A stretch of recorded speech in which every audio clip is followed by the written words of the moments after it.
I truly believe that Web3 is here to change things, like the fundamentals, the values. So we need to look at AI, Web3, blockchain, technology as a tool that will help us to evolve, meaning that our role needs to change and needs to adapt to these new evolutions.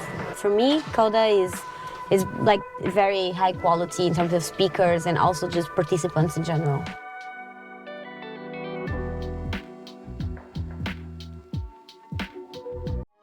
Lead with vision, inspire with innovation. Enter the genius inside.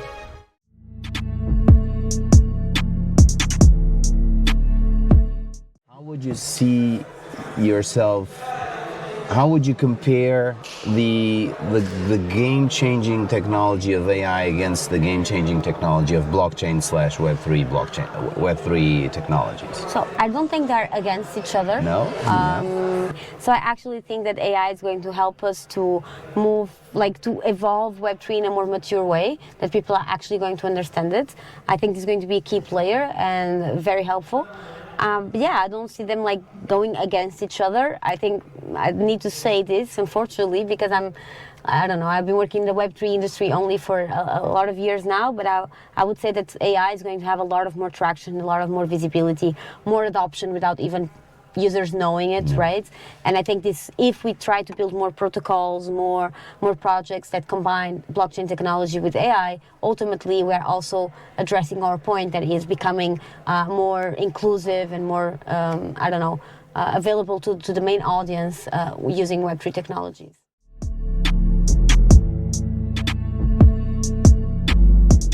Would you say that blockchain can help more AI, or do you think that it's a symbiotic relationship? So a lot of people talk about how blockchain can help AI avoid fake news and get data/information/knowledge provenance. But at the same time, there's a lot of help that AI can bestow to blockchain as a technology. Do you think that they go hand in hand, they intertwine, they touch each other now and then, but they're still going their separate ways, or do you think there's a trend that will mix the technologies? I think there's a trend that will mix the technology, especially when it comes to verification parts with AI, right? In order for you to prove that you are a human, all these type of aspects, I think that will be crucial. However, on the visibility aspects, on generating buzz, and having people talking about it and experimenting different tools, I would say that AI is a term that usually I think humans will be more comfortable with, and not necessarily Web3 that is, of course, associated with scams and all different scenarios that we are very much aware of.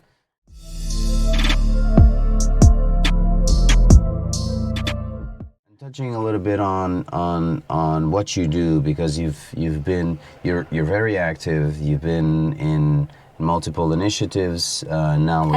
I hope I was a little bit more. Not gonna lie. Well, you cannot.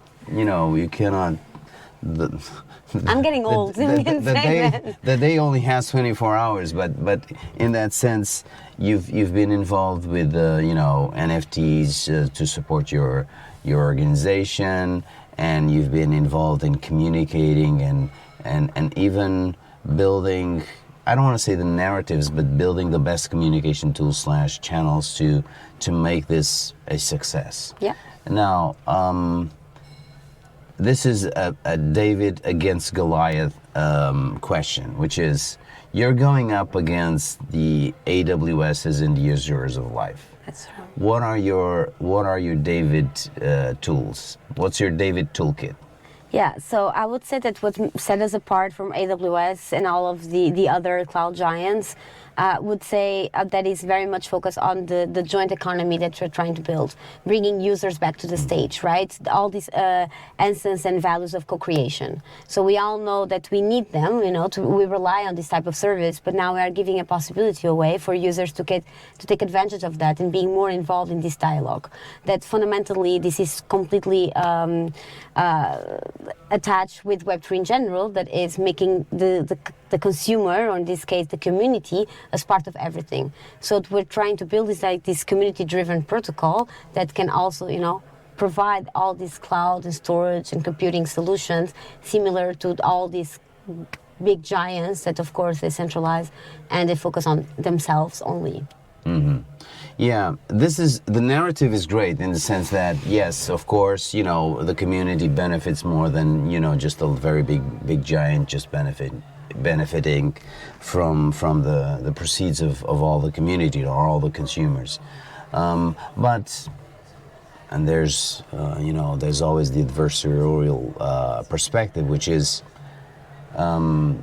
especially on enterprises, and we had a discussion on enterprise blockchain. Large companies are very much focused on resilience, on the ability to get support, the ability to have a level of typically what is called a service level agreement that cannot rely just on a community, but has to rely on data, infrastructure, and sustainable growth paths. How do you counter this if you're meeting a very large corporation that has that concern? How do you present that?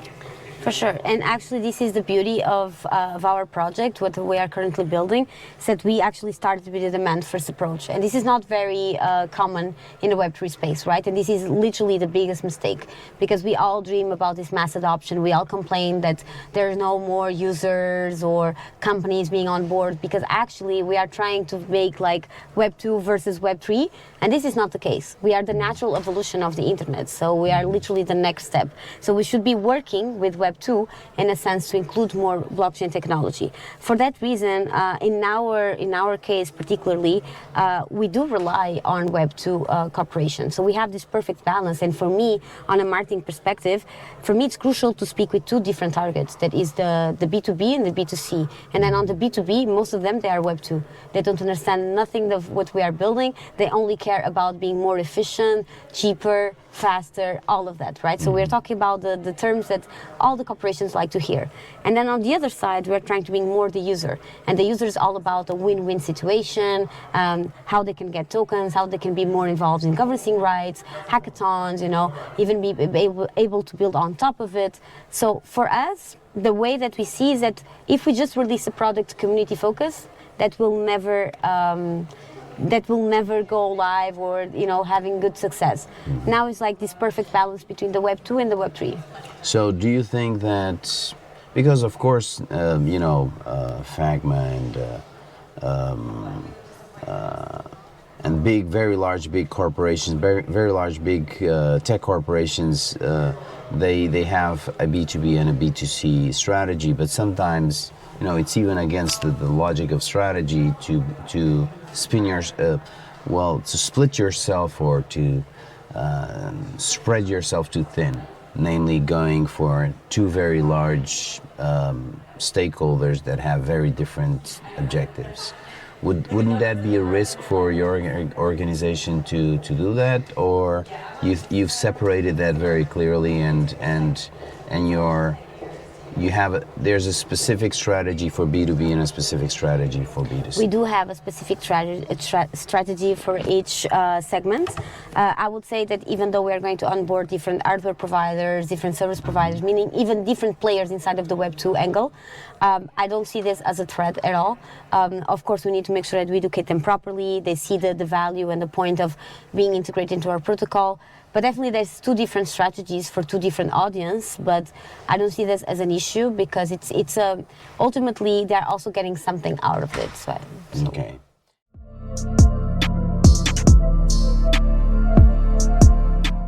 This is a space where people have to be, I don't want to say very outspoken, but they have to hone on their communication skills. They really have to be out there talking, communicating, interacting. You think so? You think so. Web3 is all about this type of people? I think it's about doing that in the community. If you don't do that with your community, you're just not there. That is true. Okay. Now, for someone that is shy and that wants to do that, I'm not saying that you're shy. I'm saying that imagine that you have an audience that is listening to you, that is someone is shy, but that person, he or she, they want they want to go out there and they want to do it because they love Web3 concepts. They they love the principles and the ideas, but they're a little bit shy. What is your advice to them? Just do it. I mean, literally, when I joined, I was like, I knew like the theoretic part of Web3, right? But then you just learn by doing, pretty much. And I've been working in this space for quite some years now. Of course, not consider myself a degen or nothing like that, unfortunately, but going places. But I would say that no one actually knows at one extent what they are doing, right? I mean, because I think this is a learning, a growing industry that we are still, building as we go. So I think there's all these layers and all these questions, all these limits that are still being defined. And in that sense, I really don't believe there's any stupid questions in this space. There honestly. are never stupid questions. There are never stupid questions. They're just questions for clarification. Exactly. There's just people wanting to, unless they're provocative questions that have no purpose of learning. Of course. There are, if it's a genuine question, there are no stupid questions. At least that's how I see it. No, that's for sure. And to be honest, I think even if we just raise questions, that's cool because, I mean, I'm a teacher and I don't like to teach, and I'm sorry about my students to hear that, but I mean, I'm just doing this because I think we all have this mission, or at least we have this commitment of trying to educate others and thinking, okay, Web3 is not like this long distant reality that we are all dreamers and we are all thinking of this, no, this is going to happen and this is how it should happen, with a utility, with a meaning, with a purpose, going beyond like speculation and hype and all of those terms. But that being said, during all my classes, sometimes I really I love the questions of why. Why are you doing this? Why? Because sometimes we just go, with the hype, with full decentralization, with full this, full that, full that. And like, do we really need to go that way? So sometimes having just, as probably users may think, like normal and not like relevant questions, they're actually super relevant because they will allow us, to frame our projects in a different way. So for me, it's like, don't be shy, just do it. I'm literally learning things every day. That's a really big challenge for someone that is shy, in the sense that, I tell you, because they can start by going on Discord. They can start with writing. They can start with connecting with different communities, learning different protocols, trying to connect the dots a little bit, and then they will at least have some basis, in order to start the conversation. Okay, great.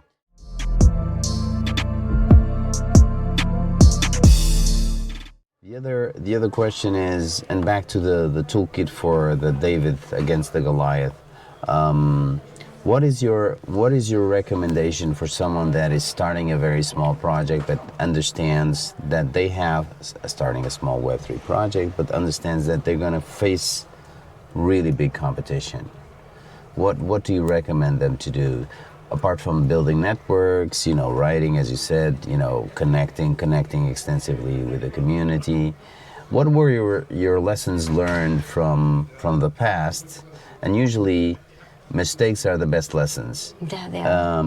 What were your lessons learned from the past where you say, I did this because I thought in goodwill that I really was doing the great thing, but it turned out that it was a good lesson because I pivoted and I learned something which was much better. Yeah. Can you share something that with the audience? Definitely. So regarding the first part of your question, I would say starting a project, if you really want to succeed and build something different in Web3, I would say, based on my experience, my advice would be start with demand. Start with something that users are actually looking for. And then you will have something that makes sense. Regarding the second question, that is, sorry, my brain is a little bit tired. That was your recommendation for mistakes that you've done. Mistakes, yeah, I know. Mistakes is because, my background was in marketing, right? So I did all the college thingy of like degree, master thesis, all of that. And when you think about marketing and building this community and strategies, and this marketing plan for the launch of your product, when it comes to Web3, you need to keep in mind that you are not just building this for your corporation, we are building things for others. So you really need to consider that this is eventually needs to rely on co-creation. You need to learn from them, and this is not very common, right? Because if you build something, it's because you want to release that. That's exactly what you want to build. But even us, right now, we are literally thinking, okay, how can we bring more utility to the community? Because they are key players. They are bringing all of this virality, and everyone is talking about us because of them. So they're kind of like these agents that they need to be respected and they need to be part of our strategy. So I would say that the learnings is that if you try to go into a traditional strategy, you know, of releasing something that you think you know what you are doing, think better and just double check with the community, because it's great to hear what other brains, what they think about this, because they're literally in all of these servers, all of these discords, all of these different communities, so they will help you grow. And if you grow, they will grow with you. And this is exactly what we need to understand. Definitely, that makes sense. Do you have any experiences from what you'd say is crowd collecting, crowdsourcing, crowd gathering, and even crowd sharing? Because what you're doing is, you know, you're learning from the crowd. You're just capturing the best insights, the user experience, or even the user wants and needs, and then you're just translating them into specifications or new features.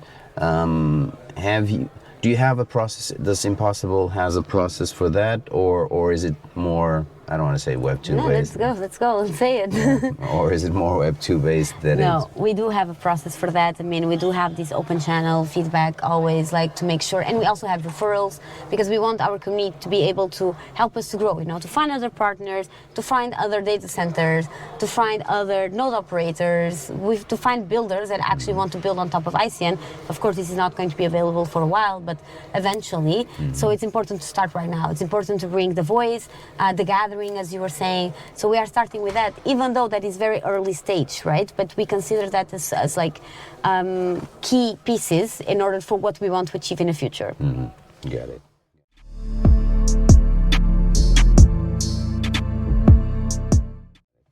So any feedback on Coda? Yes. No, to be fair, I was just here for the morning, because I was actually in Dubai for Token, so I just arrived literally yesterday.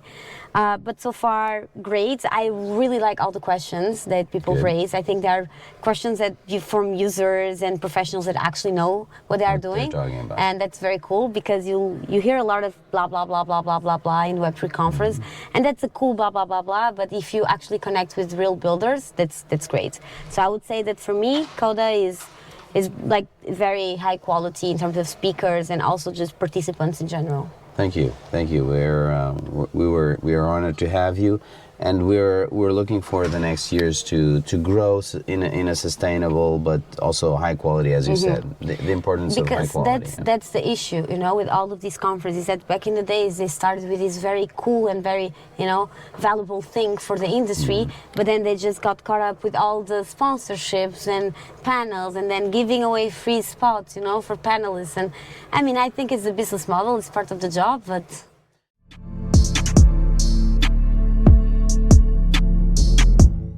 So where do you think the industry is going to evolve to? Where do you think it's going to? What do you think what do you think are the next steps, especially with the super hyped situation of artificial intelligence? Well, I will not be doing my job if I didn't say deepin.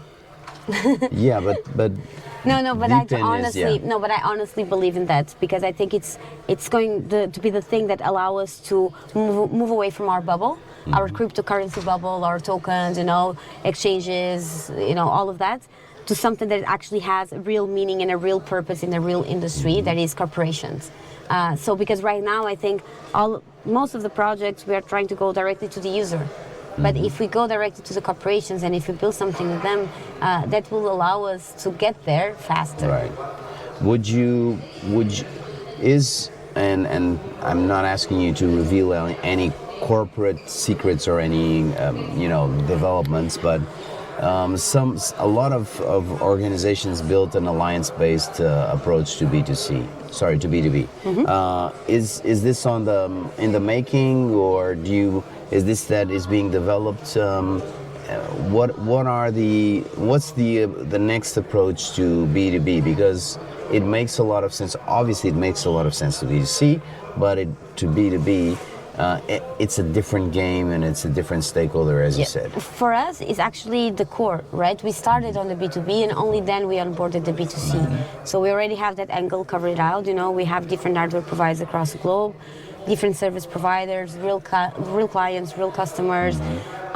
So for us, it's like that's already in place. It's just a matter of expanding the network in that direction once we go live. Okay. Good. Any personal moments that you'd like to share, not just on about Coda, but about the full journey that you've lived with Web3? Because you